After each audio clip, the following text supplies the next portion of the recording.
Reka turebere hamwe ibintu bitanu byafasha inkwavu zacu kubyibuha no kwiyongera mu biro. Ubwo ku borozi bose b'inkwavu mushaka ko inkwavu zacu muri rusange zibyibuha no kwiyongera mu biro, musabwa gutega amatwi no gukurikiza aya masomo ngiye kubabwira uko akurikirana.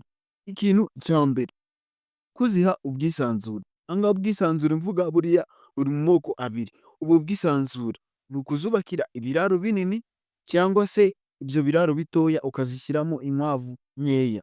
Ibi ngibi bizafasha inkwavu kubaho zisanzuye, birumvikana ko ikintu cyose cyangwa se natwe abantu urabizi ko dukenera ubwisanzure kugira twumve dutekanye. Inkwavu rero nazo zirabikeneye cyane kubaho zisanzuye, ugasanga nyine hahandi apana kuzishyiramo ari nyinshi cyangwa se ahantu uri kubona ko nyine zipfundanye, ni bibi cyane ku bworozi bw'inkwavu. Aha ngaha ubwo icyo mvuga, niba uri umworozi ukeneye umusaruro mu nkwavu kugira ngo zibyibuhe ziniyongere mu biro, iki kintu ntugatume kigaragara mu bworozi bwawe. Ku mwanya wa kabiri, kuzigaburira neza. Ubwo uzaba umaze gukemura iki kibazo cyo kuziha ubwisanzure, uzaba ukeneye no kuzigaburira neza. Aha ngaha kuzigaburira neza mvuga ni ukuzihereza ubwatsi buzigirira akamaro. Uzasanga abenshi mu borozi bakora ikosa ryo kuziha ibyatsi gusa cyangwa se ubwatsi nyine badasobanukiwe vitamini bari kuziha. Ariko hari abantu babizi neza bahinze ubwatsi aribwo bwita ubwatsi twumye, hari uburyo babutunganya nabyo twazabikora mbibereka. So ubwo bwatsi buba bazi neza intungamubiri bari kuziha, kuko inkwavu zikenera fibre, poroteyine ndetse n'andi mavitamini menshi, ariko inkwavu nyine zikeneye ifunguro ryiza, ariho hazabonekamo no kuzigaburira amazi, bya biryo byo mu nganda ku babibona.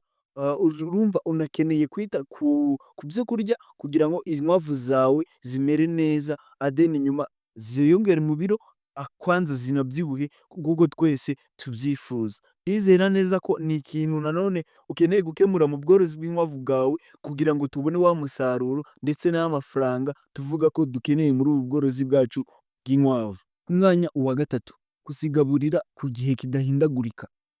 Buriya niba ushaka ko inkwavu zawe ziyongera mu biro zikanabyibuha, gerageza wite ku gihe cyo kuzigaburira. Aha ngaha nyuma yo kuzigaburira neza, ukeneye no kumenya neza amasaha ya nyayo ukayagena adahindagurika yo kuzigaburiraho. Reka ngukubite n'agafurumire uzajya urakoresha. Ubundi kuzigaburira inkwavu neza ni mu gitondo, saa sita na nimugoroba. Aha ngaha ibi iyo ubyubahirije neza bigenda neza, ariko menya neza ko mu gitondo byibura wazigaburiye ibyo kurya bihagije, saa sita ku bantu baziha amazi uzihe no ku mazi, na nimugoroba wongere uzigaburire ifunguro ry'ibyo kurya. Ibi ngibi bizagufasha kuba wakongerera inkwavu zawe ibiro no kuba zabyibuha, nyine ukabona zisa neza. Aka nako ni akantu k'ubwenge ukeneye kumenya niba ushaka ko inkwavu zawe koko zitera imbere mu bworozi bwazo zikabyibuha. Nizere ko iki kintu nacyo ugomba kucyubahiriza mu bworozi bw'inkwavu bwawe. Ku mwanya wa kane, guhitamo ubwoko bwiza. Aha ngaha ni ubwoko nyine bukura, bugira n'ibiro. Buriya mu nkwavu ndagira n'aka kantu mukamenye, habamo ubwoko butandukanye bwinshi. Buriya hari inkwavu usanga ziba ntoya, hari n'inkwavu koko usanga ko zikura zikajya hejuru cyane zikanabyibuha. Ako kantu nako ukwiriye kukamenya. Nk'abantu boroye inkwavu za California cyangwa New Zealand White, izo nkwavu ziri mu moko yororoka cyane ndetse akaba anakura akagira ibiro byinshi. Kuko icyiza cy'inkwavu nk'izi ngizi zinakura usanga zinabyara rimwe na rimwe n'abana benshi. Icyo nacyo ukwiye kukimenya niba uri umworozi w'inkwavu, ukamenya ese se ko nshaka inkwavu zanjye ko zigira ibiro, ariko se ubworozi mfite cyangwa se icyororo mfite kirabinyemerera? Icyo nacyo ugomba kukinoza niba uri umworozi w'inkwavu wa nyawe ukeneye ko zibyibuha zikanakura cyane. Ikana ko ari ikintu cy'ibanze cyane. Ubwo niba udafite ubworozi bwiza cyangwa icyororo cyiza, biragoye ko ibi bintu bizakunda. Urumva ko bihera ku cyororo ufite. Umwanya wa gatanu ari nawo tugiye gusorezaho, kuzikingira ku gihe. Ibyiza ni ukuzikingira zikiri ntoya. Impamvu ugomba kuzikingira zikiri nto, niba ushaka ko zibyibuha no kwiyongera mu biro. Usanga inkwavu mu gukura rimwe na rimwe zihura n'uburwayi cyangwa se n'ibindi bibazo by'ubuzima, ariko iyo wazikingiye urumva bizifasha kuba zakura neza. N'ubundi gukingira ntabwo ubundi ari ikibazo cy'uko zitahura n'uburwayi gusa, bikemura ibintu byinshi. Nimukanda subscribe ndetse na like kuri ino video, nzabakorera ikiganiro kivuga ubwiza bwo gukingira inkwavu zacu.